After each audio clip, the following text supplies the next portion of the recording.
Frères et sœurs, comment allez-vous? Vous allez bien? Merci Seigneur pour ces louanges, merci pour ce temps de communion qu'on a eu, début de culte. Je suis déjà venu ici et c'est toujours une grâce de venir, de s'exprimer et de pouvoir partager la parole. Pour ceux qui n'étaient pas là en juillet, quand je suis passé, je suis de l'église, de votre église sœur de la Défense, et recevez les salutations de vos frères et sœurs, et en particulier du couple pastoral, Norbert et Lucie Clément. Soyez bénis. En juillet, j'étais venu à moitié. Cette fois-ci, ma meilleure moitié est là avec moi. Et donc elle est là, Young-Suk est là. Donc on peut dire que je suis pleinement là. Amen. Voilà, heureux, on est heureux en tout cas d'être là parmi vous. Alors, tu vas peut-être m'aider, oui, voilà.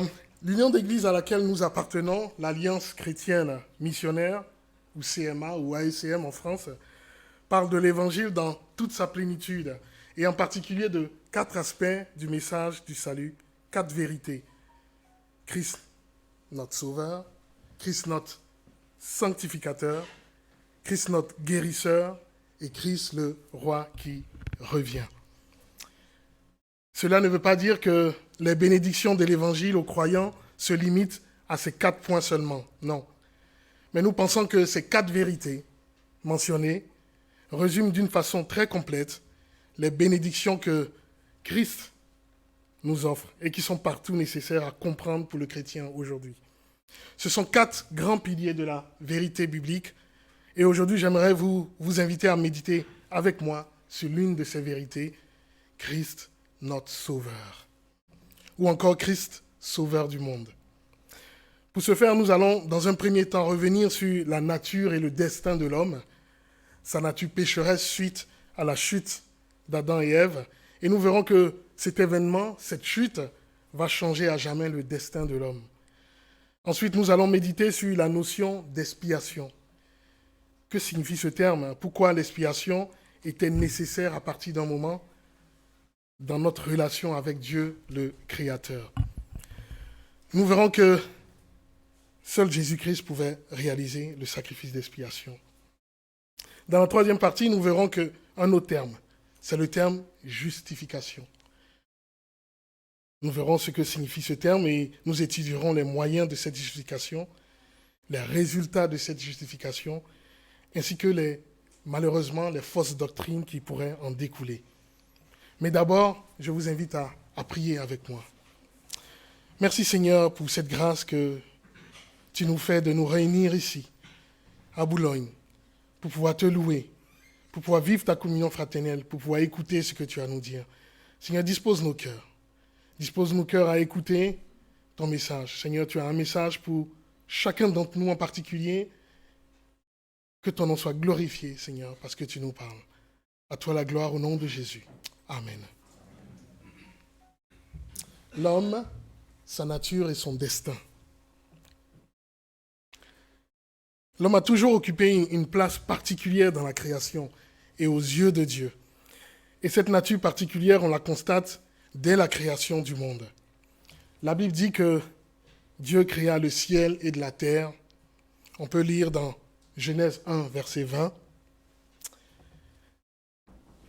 Dieu dit que les eaux produisent en abondance des animaux vivants et que des oiseaux volent sur la terre vers l'étendue du ciel. Je vais essayer de... Ça, c'est le titre, voilà. Très bien. Pourtant, on voit que la création de l'homme était un peu différente. Dieu souffla, la Bible dit Dieu souffla dans les narines de l'homme afin de lui donner du souffle de vie. Et on le voit dans Genèse 2, verset 7. Cela montre déjà une certaine proximité, presque physique, entre l'homme et Dieu. On n'est pas étonné dès lors lorsque la Bible déclare que l'homme a été créé à l'image de Dieu. Il a un caractère quasi sacré. D'ailleurs, Dieu plaça l'homme dans le jardin d'Éden pour qu'il en profite. Il avait alors tous les droits, sauf de manger du fruit de l'arbre interdit. Hélas, on connaît la suite de l'histoire. L'histoire nous montre que l'homme a succombé à la tentation du diable, a désobéi à Dieu en mangeant les fruits de l'arbre, de la connaissance du bien et du mal. L'homme a péché contre Dieu et ce faisant, il a fait entrer le péché en l'homme. C'est la chute d'Adam et Ève et bien au-delà, c'est la chute de l'homme. C'est ce que rappelle l'apôtre Paul dans Romains 5, verset 14. Cependant, la mort a régné depuis Adam jusqu'à Moïse, même si ceux qui n'avaient pas péché par une transgression semblable à celle d'Adam, lequel est la figure de celui qui devait venir. On comprend ainsi que cette désobéissance initiale plonge l'être humain, le condamne dès sa naissance, lui donne une nature pécheresse. Et l'homme vit désormais avec les conséquences de son péché, de ses péchés. Romains 1, verset 24, c'est pourquoi Dieu les a livrés à l'impunité, pureté, selon les convoitises de leur cœur. Voici désormais la nature de l'homme, notre nature. Quelles sont les conséquences alors? La plus grande des conséquences pour l'homme, c'est l'éloignement par rapport à Dieu, son Créateur. La mort de l'homme est dans un premier temps physique. L'homme qui jouissait d'une situation tout à fait unique dans le Jardin d'Éden, créé à l'image de Dieu, comme la Bible dit, va connaître la souffrance et la mort physique. C'est ce qu'on comprend en lisant Genèse 3, 18.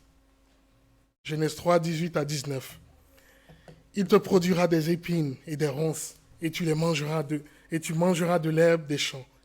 C'est à la sueur de ton front que tu mangeras du pain, jusqu'à ce que tu retournes dans la terre d'où tu es venu, d'où tu as été pris, car tu es poussière et tu retourneras dans la poussière. L'homme sera même chassé du Jardin d'Éden. Et le jugement de Dieu va perdurer de génération en génération, puisque l'homme, avec grand H, devient pécheur. Il est d'ailleurs intéressant de noter le symbole que constitue le départ d'Adam et Ève du Jardin d'Éden. C'est le symbole d'un éloignement de Dieu, le symbole d'une mort spirituelle en plus de la mort physique. Et de génération en génération, cette mort spirituelle va se démontrer. Elle va même s'amplifier. Le péché va aller en grandissant dans le monde et même le péché va devenir une sorte de norme. Dans Matthieu 24, 6 à 7, le Seigneur Jésus parle de ce péché dans le monde. Vous entendrez parler de guerre, de bruit de guerre. Gardez-vous d'être troublés, car il faut que ces choses arrivent. Mais ce ne sera pas encore la fin. Une nation s'élèvera contre une nation, un royaume contre un royaume, et il y aura en divers lieux des famines et des tremblements de terre. Il y a 2000 ans, notre Seigneur Jésus a dit ça, et on a l'impression qu'il décrit la situation actuelle d'aujourd'hui. J'ai marqué le Matthieu 24, versets 10 à 12 aussi. Alors, aussi plusieurs succomberont, ils se trahiront et se haïront les uns les autres. Plusieurs faux prophètes s'élèveront et ils séduiront beaucoup de gens. Et parce que l'iniquité se sera accrue, la charité du plus grand nombre se refroidira. Les paroles du Seigneur. La terre est dans un chaos à la fois physique, ce qu'on voit, mais aussi spirituel. C'est le destin brisé de l'homme. L'être humain passe du sacré par nature à pécheur par nature. Il passe de proche de Dieu à éloigné de la vue de son Créateur. Et le jugement de Dieu, quant à lui, reste constant depuis Adam et Ève. Alors la question qu'on peut se poser, c'est que peut faire l'homme pour échapper à ce jugement inéluctable? Qui pourrait sauver l'homme de ce jugement? Et c'est là que nous allons introduire ce terme d'expiation. Que signifie le terme?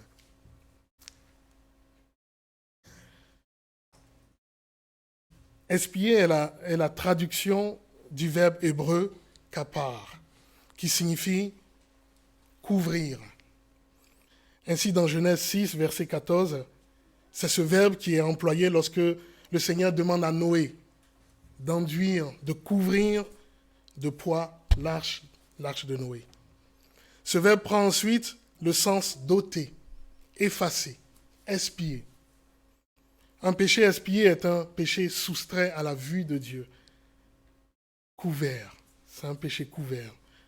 La Bible dit dans Psaume 32, verset 1, « Heureux celui dont la transgression est pardonnée et dont le péché est couvert. » Ainsi, l'expiation signifie que quelqu'un devait satisfaire les exigences de justice de celui qui avait été offensé.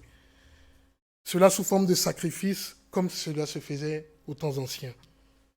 Dans Romains 1, verset 18, on lit que la colère de Dieu se révèle du ciel contre toute impiété et toute injustice des hommes qui retiennent injustement la vérité captive. On comprend que Dieu est raisonnablement en colère contre la trahison de l'homme. Cependant, dans son amour, ce que nous avons chanté tout à l'heure, il tient encore à l'homme et il cherche un peuple qui va l'adorer. Ainsi, il a établi au départ une alliance avec Abraham et ensuite avec le peuple d'Israël. Mais ces hommes, ces Israélites, c'étaient des pécheurs comme vous et moi. Face à Dieu qui est saint, ceux-ci devaient continuellement se purifier. Et donc ces alliances nécessitaient à chaque fois du peuple d'Israël qu'il fasse des sacrifices d'expiation, des sacrifices de pardon de leurs péchés. Ainsi, l'expiation n'était jamais et ne pouvait pas être complète ni définitive, même si nécessaire. En fait, seul quelqu'un de parfaitement saint pouvait et peut accomplir une parfaite et définitive expiation. C'est ainsi que Paul peut écrire dans Éphésiens 1, verset 4, « En lui, Dieu nous a élus avant la fondation du monde pour que nous soyons saints et irrépréhensibles devant lui. » En fait, seul Dieu finalement peut nous rendre saints et irrépréhensibles devant lui. Alors n'oublions pas que, pour le moment, l'homme est banni de la présence de Dieu et ne peut de lui-même s'approcher de Dieu. L'expiation que Dieu peut réaliser est nécessaire afin justement de racheter, de sauver l'homme. Dieu souhaite racheter l'homme et se glorifier. L'Éternel ne renonce pas à l'alliance qu'il a faite avec les hommes. Il souhaite au contraire la renouveler. Ésaïe, verset 54, 7 à 8. Quelques instants, je t'avais abandonné, mais avec une grande affection, je t'accueillerai. Dans un instant de colère, je t'avais un moment dérobé ma face, mais avec un amour éternel, j'aurai compassion de toi, dit ton Rédempteur, l'Éternel. Amen. Dieu souhaite renouveler son alliance avec nous, mais en même temps, Dieu souhaite aussi satisfaire sa justice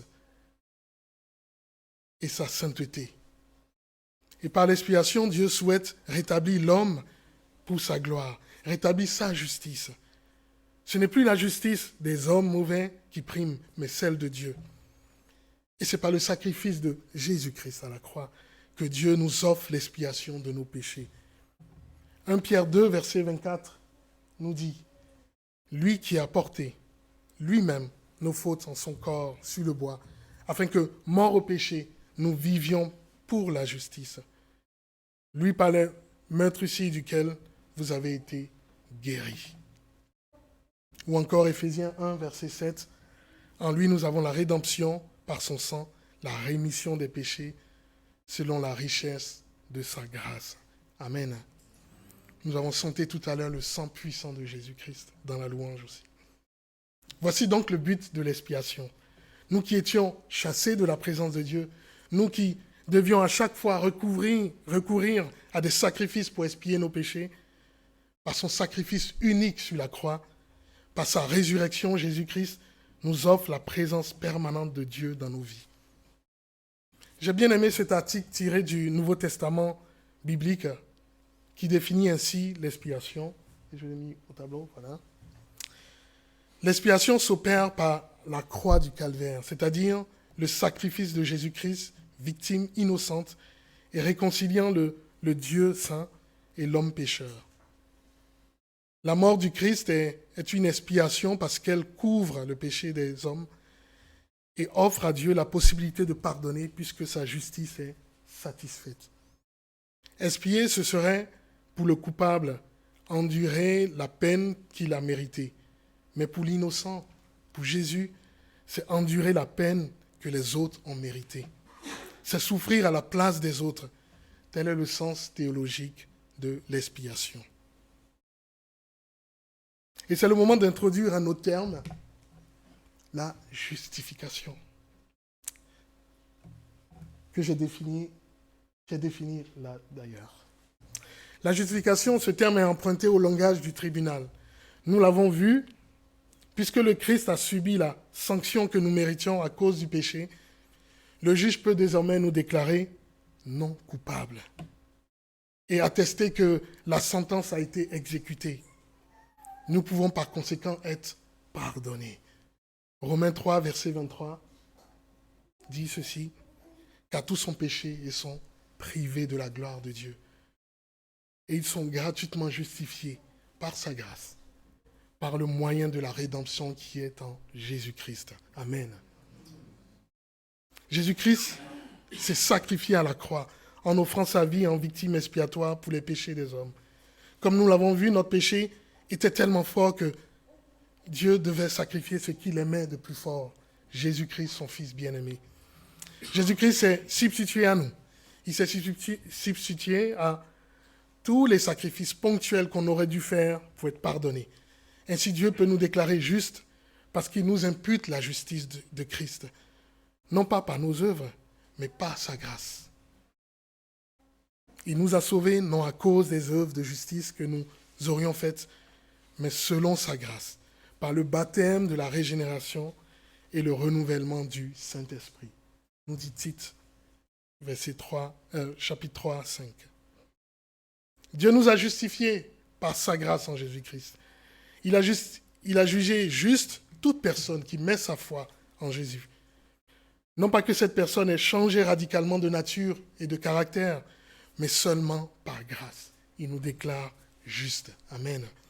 Dès lors que nous acceptons et avons cru au sacrifice de Jésus-Christ à la croix, avons cru que Jésus-Christ a pris nos péchés, il a pris notre sanction en mourant à la croix, nous sommes déclarés justes devant le Créateur. Nous recevons le pardon venant de Dieu et aussi les mérites de la justice parfaite. 2 Corinthiens 5, verset 21 nous dit « Celui qui n'a point connu le péché, il a fait devenir péché pour nous, afin que nous devenions en lui justice de Dieu. » Le Seigneur Jésus ne s'est pas seulement substitué, mais il a eu la victoire sur la mort. Désormais, la mort spirituelle de l'homme est brisée. Bien sûr, si nous croyons en Jésus. Jean 3,16, et nous connaissons ce verset qui nous dit « Car Dieu a tant aimé le monde, qu'il a donné son Fils unique, afin que quiconque croit en lui ne périsse point, mais qu'il ait la vie éternelle. » Amen. Ainsi désormais, tout homme qui reconnaît son état de pécheur originel, tout homme qui croit en Jésus, qui croit en son sacrifice et sa résurrection, reçoit d'abord le pardon au lieu du jugement de la part de Dieu. Il n'a plus aucun châtiment à subir par son péché.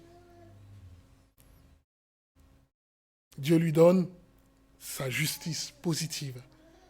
L'homme qui croit bénéficie de la justice parfaite de Dieu. Il bénéficie de la déclaration juridique de Dieu qui le déclare juste. C'est la justification. Amen. Alors j'ai noté quels sont les résultats, quelles sont les conséquences de cette justification, quelle est la suite. Le Seigneur a pris notre place, il a été la victime expiatoire pour nos fautes et ce faisant nous a déclarés justifiés auprès du Père.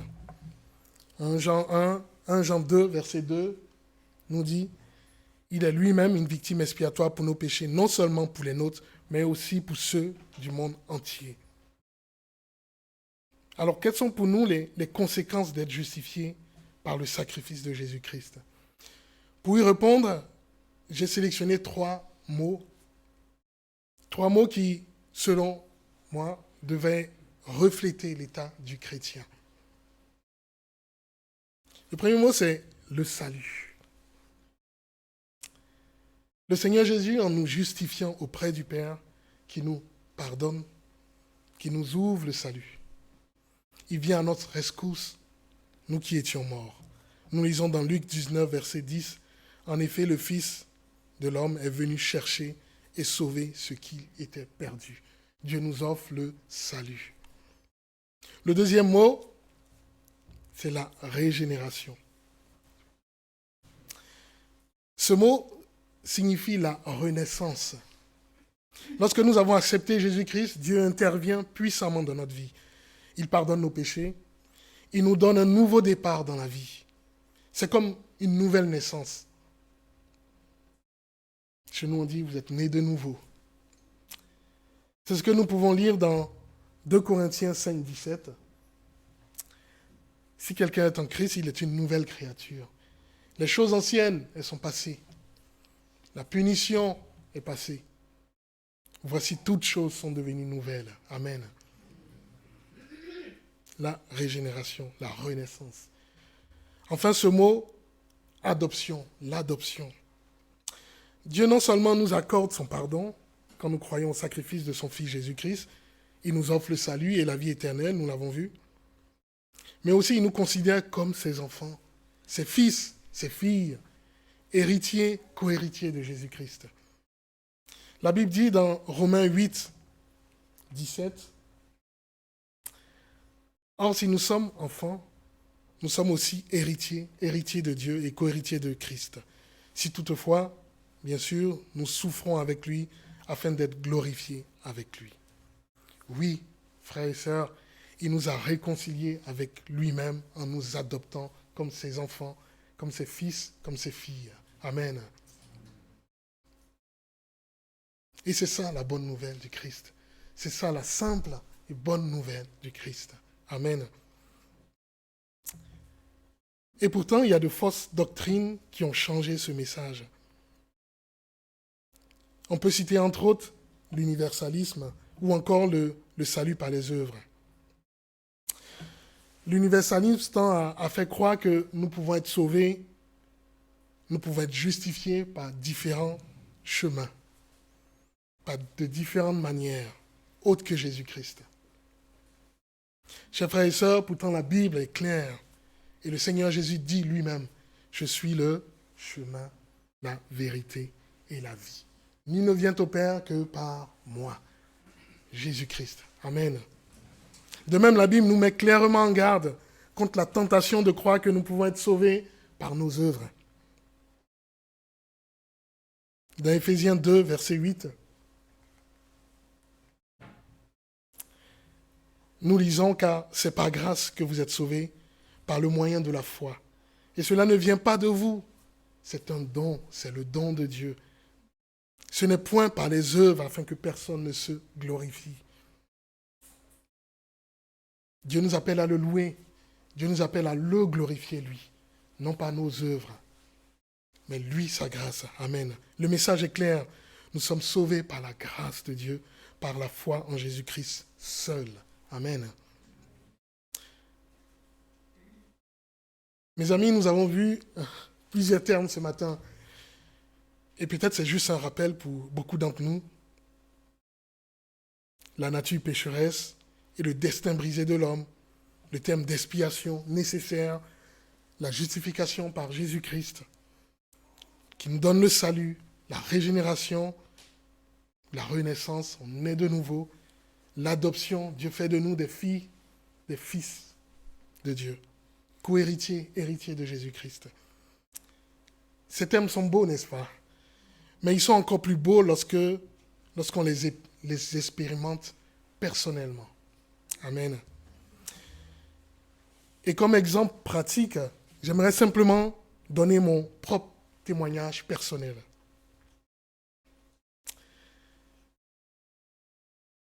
Je suis né dans une famille chrétienne et je remercie le Seigneur pour mes parents, qui nous ont très tôt habitués à être présents à l'église. En fait, soyons clairs, quand on était enfant ou qu'on était adolescent, on n'avait pas vraiment le choix. Ce n'était pas les dimanches, est-ce que vous voulez venir à l'église, est-ce que vous voulez vous tenir debout? Non, non, non. Chez les Frondeaux, chez nous, dimanche, c'est église. Dimanche, c'est église, c'est comme ça. Et tous les jours, je remercie vraiment le Seigneur pour cela. Je remercie le Seigneur pour cela. Parce que c'est une habitude et c'est de bonnes habitudes. Amen. Mais aller à l'église ne signifie pas être chrétien. Quand j'étais au lycée, le pays dans lequel je vivais traversait des moments assez chaotiques. Et ça nous affectait tous dans nos vies, dans nos plans, dans nos certitudes. Et c'est en ce temps-là, lorsque je traversais des moments de grand doute sur mon avenir, que j'ai écouté le message que j'avais tellement entendu depuis si longtemps. C'est en ce moment-là, de chaos en dehors, que j'ai recherché la paix intérieure. C'est en ce moment-là que j'ai cru au message que j'avais entendu, que j'ai cru le message de Jésus-Christ, que j'ai accepté Jésus-Christ comme mon sauveur, comme mon Seigneur. Et j'ai surtout compris qu'il n'y avait de salut qu'en Jésus-Christ. Amen. Chers amis, dans un monde où l'universalisme, le multi-choix est de rigueur, je crois que la meilleure façon de conduire mon contemporain à Christ, c'est de lui dire de différentes façons, certes, mais sans nuance, ce message qui date de 2000 ans. Nous sommes pécheurs et mauvais, par nature. Et je pense que ça, beaucoup de gens seraient d'accord, même s'ils ne sont pas chrétiens. Nous sommes morts spirituellement, par nature. Mais Jésus-Christ est venu se sacrifier à notre place. Et ce faisant, il nous a rendus justes devant Dieu. Amen. Il a vaincu la mort. Amen. Il nous donne le salut éternel. Amen. Et ce n'est ni par nos œuvres, ni par les œuvres de quelqu'un d'autre, mais seulement par la foi en Jésus-Christ. Amen. Que dire en résumé? Pourquoi Jésus est le Sauveur? Et nous sommes plusieurs ici, je pense, à le croire. Lorsque nous croyons en l'œuvre salvatrice de Jésus-Christ, nous croyons qu'il a été la victime expiatoire à notre place et pour nos fautes. Nous croyons qu'il nous a justifiés auprès du Père en prenant le châtiment que l'on méritait. Nous sommes désormais trouvés justes et pardonnés devant Dieu. De même, Dieu nous adopte, comme nous l'avons vu, comme ses enfants, héritiers de Dieu, co-héritiers de Jésus-Christ. Il change nos perspectives, nous donne le salut éternel. Nous sommes régénérés, nés de nouveau spirituellement. Nous sommes sauvés grâce au Seigneur, au Sauveur Jésus-Christ. Et que son nom soit glorifié. Mais peut-être aussi se trouve-t-il ici des personnes qui n'ont pas encore accepté Jésus comme leur Sauveur. Et c'est vrai que lorsqu'on regarde notre monde, c'est vrai qu'il y a de quoi désespérer de foi de l'être humain. Il y a de quoi désespérer de foi de nos politiques. Il y a de quoi désespérer de foi de nos dirigeants, des institutions.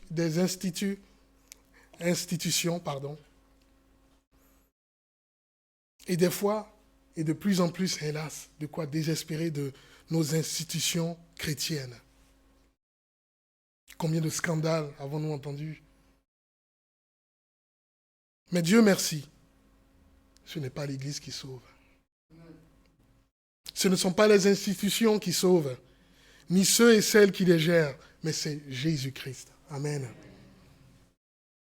Et ce Jésus-Christ, il dit, « Venez à moi, vous tous qui êtes fatigués et chargés, et je vous donnerai du repos. » Amen. Vous pouvez accepter Jésus-Christ comme votre sauveur, même en priant là où vous êtes dans votre cœur. C'est Jésus-Christ, celui qui est né dans une crèche, dans une bergerie au Moyen-Orient, c'est lui. C'est lui Dieu fait homme. C'est lui seule lumière, seul réconciliateur entre Dieu et nous, les hommes. Seul Sauveur du monde. Amen. Que son nom soit glorifié. Amen.